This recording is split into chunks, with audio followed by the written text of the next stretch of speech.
WhatsApp guys, आज हम देखने वाले how to roast anti nationalist. ओ भैया, योगी आदित्यनाथ जी की थग लाइफ होगी इसके अंदर, मस्त मजेदार मीम्स होंगे, तो करते हैं साथ में एंजॉय। चैनल तो प्लीज सब्सक्राइब। 1 2 3 गो। अंकल एक स्प्राइट देना। राइट, कितना अंकल? 20 रुपया। 20 रुपीज। अरे यार, पैसे तो घर पर ही भूल गया। भाई अल्लाह के नाम पे कुछ दे दे भाई। मैं गिरा होया बंदा जमा नीच बल्ली है ओरा के सिरा। क्या करा?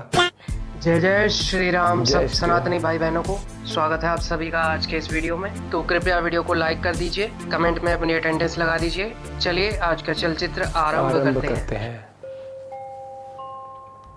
जब मुझसे कोई पूछता है कि तुम्हारे दोस्त कैसे हैं, तब मैं थोड़े दिन के बाद ममता दीदी जेल में होंगी, तेजस्वी यादव जेल में होगा, स्टालिन साहब जेल के अंदर होंगे, पिनराई विजयन जेल के अंदर होंगे, उद्धव ठाकरे जेल के अंदर होंगे, जितने विपक्ष के नेता ये सारे जेल के अंदर होंगे। एक नंबर के हरामी, सुअर और लुटेरे किस्म के आदमी है। पूरे देश को पता लग जाएगा कि हिंदुस्तान का धन कहाँ है, किसके हाथ में है, पिछड़ों के हाथ में कितना, दलितों के हाथ में कितना, गरीब जनरल कास्ट के हाथ में कितना, महिलाओं के हाथ में कितना, पूरा साफ हो जाएगा सब। उसके बाद न्यू पॉलिटिक्स शुरू होगी। उसके बाद ये स्टेट पे ऐसे कभी नहीं खड़े होंगे। अभी ये कह रहे भैया मुझे नहीं मालूम, कब कहेंगे भैया मेरे 50% लोग हैं, मेरे 2% धन है, मुझे 50% धन चाहिए। क्या बोल रहा है ये आदमी? क्या बोल रहा है ये आदमी कि हम 50% लोग हैं, मेरे पास 2% धन है, मुझे मेरा 50% धन चाहिए। इस देश में आर्थिक आधार पर ये लूट मार करा सकता है। ये जस्टिफाई कर रहा है एक तरीके से कि मुझे मेरा 50% चाहिए और आपको वो 50% दिया जाए। वो सरकार सुनिश्चित करेगी देना या तुम खुद लूट लो, लेकिन एक बार तुमने उसको बता दिया कि तुम्हारा पास 2% धन है और तुम्हारी आबादी 15% है, तो तुमने उसको इस देश का अमीरों से 15% लूटने का कम से कम दिमाग में एक बीज डाल दिया, एक कीड़ा डाल दिया, एक आइडिया डाल दिया कि मैं इसको लूट सकता हूं। ये आदमी देश को जाति के आधार पर सिविल वॉर में ढकेल सकता है। ये आदमी आर्थिक आधार पर आपके भारत को सिविल वॉर में ढकेल सकता है। बहुत सही। नमस्कार, बहुत समय से इंतजार कर रही हैं। बहुत गर्मी है आज। हाँ? पानी वानी पिलाया नहीं पिलाया? नहीं, ऐसे ही कुछ भी नहीं। चलिए फिर मैं आपको ज्यादा कष्ट नहीं दूंगी, जल्दी जल्दी कुछ बातें करूंगी। मुझे लगा बोले कि कुछ देश के बारे में बातें हैं और कुछ अमेठी क्षेत्र के बारे में। पानी तो पिला दो इतनी गर्मी में।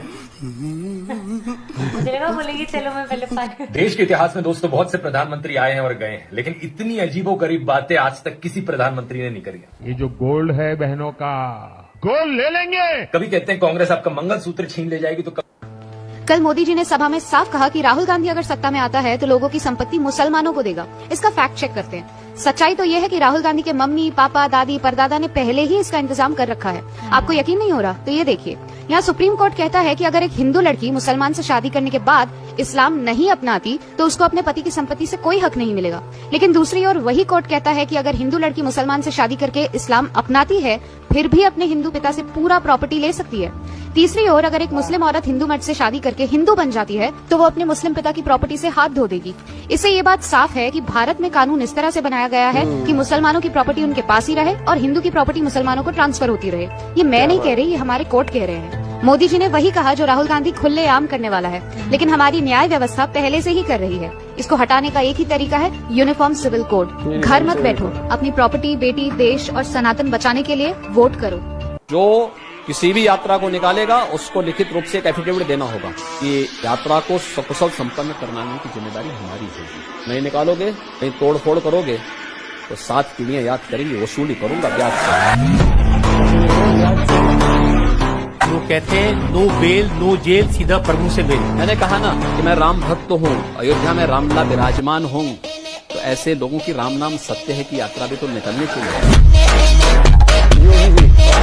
तो गजब ही बोलते हैं। निजी मेहरबानी पर बाहर आए, मोहल्ले में शराब की दुकानों में टेट्रा पैक में शराब बेचने और फिर पार्टी के नाम से शराब घोटाला करने वाले केजरीवाल ने देश को 10 गारंटियां देने की घोषणा की है। जिस व्यक्ति पर अपनी बाहर रहने की गारंटी केवल 19 दिन की है और कुल मिलाकर 0 लोकसभा सांसद है, वो देश को सरकार बनाकर 10 गारंटियां पूरी करने के भीगे स्वप्न दिखा रहा है। जो केजरीवाल दिल्ली नगर निगम के कर्मचारियों को वेतन नहीं दे पा रहा, वो कह रहा है कि 2 करोड़ नई नौकरियां देगा। जिस केजरीवाल के मोहल्ला क्लिनिक में लाखों टेस्ट फर्जी लोगों पर करके करोड़ों के भ्रष्टाचार का आरोप है, वो 5 लाख करोड़ के खर्चे से पूरे देश में फ्री स्वास्थ्य सेवा की गारंटी दे रहा है। जिस केजरीवाल की पार्टी के सरकार में पंजाब पुलिस ने किसानों पर लाठियां बरसाई, वो कृषकों के लिए 10 लाख करोड़ के अतिरिक्त MSP की बातें कर रहा है। जिस केजरीवाल पर टॉयलेट को कक्षा में गिनने और स्कूलों की स्टेशनरी ना देने, बेकार व्यवस्था के लिए दिल्ली हाईकोर्ट की फटकार के साथ फ्रॉड मॉडल और भ्रष्टाचार के आरोप है, वो शिक्षा पर 5 लाख करोड़। जो केजरीवाल फ्री बिजली और पानी देकर दिल्ली के बजट के ट्रांसफार्मर को फूंक चुका है,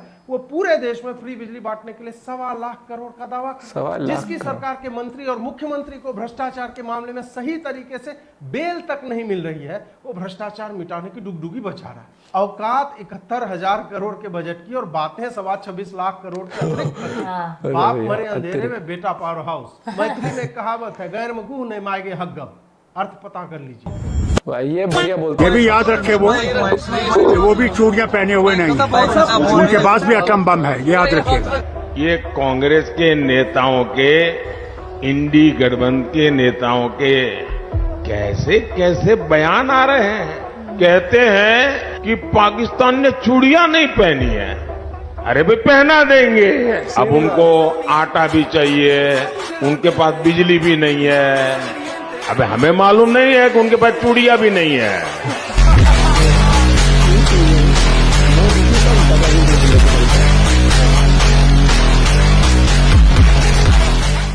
M for Manoj, M for Manoj, M for Modi और M for मोदी मैजिक। और कांग्रेस पार्टी का होगा मोए मोए। और राहुल गांधी कह रहे हैं कि अब की बार हाथ चलेगा। हाथ तो चलेगा मगर कहाँ चलेगा ये नहीं पता लग रहा। और इनको पहली बार दुनिया में, शायद पहली बार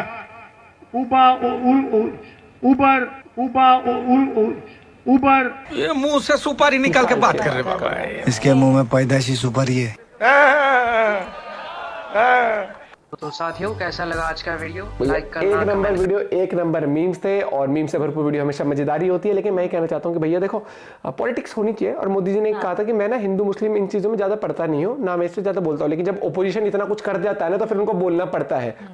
और आप अपना कानून देखोगे, बहुत सारे पेचीदा मामले हैं उसके अंदर, लेकिन धीरे धीरे वो यूनिफॉर्म सिविल कोड जैसे हो गया, इस तरीके से स्ट्रीमलाइन हर एक चीज करी जाएगी। और जब ये सारी चीज स्ट्रीमलाइन होंगी, तभी आप आगे जाकर आप देखोगे कि एक स्मूथ फंक्शनिंग देश की होनी। क्योंकि क्या होता है कि आप देखोगे कई लोग क्या करते हैं कि अपनी सहूलियत के हिसाब से कानून मानते हैं। ये हो गया तो ठीक है, नहीं हम तो अपने धर्म के हिसाब से कानून मान लेंगे। जबकि मैं चाहता हूँ कि यूनिफॉर्म सिविल कोड आए, बहुत सारी चीजें आएंगी। एक पॉपुलेशन कंट्रोल करने के ऊपर भी आना चाहिए कि इतने बच्चे होने चाहिए आपकी फैमिली में, उससे ज्यादा नहीं। तो ये चीजें हैं। और इसका कोरियर आ गया भैया, इतनी जल्दी धड़ धड़। चलो भैया, मिलते हैं आप लोगों से एक और वीडियो के साथ। आप फिर भी बताना जरूर। Bye bye, take care.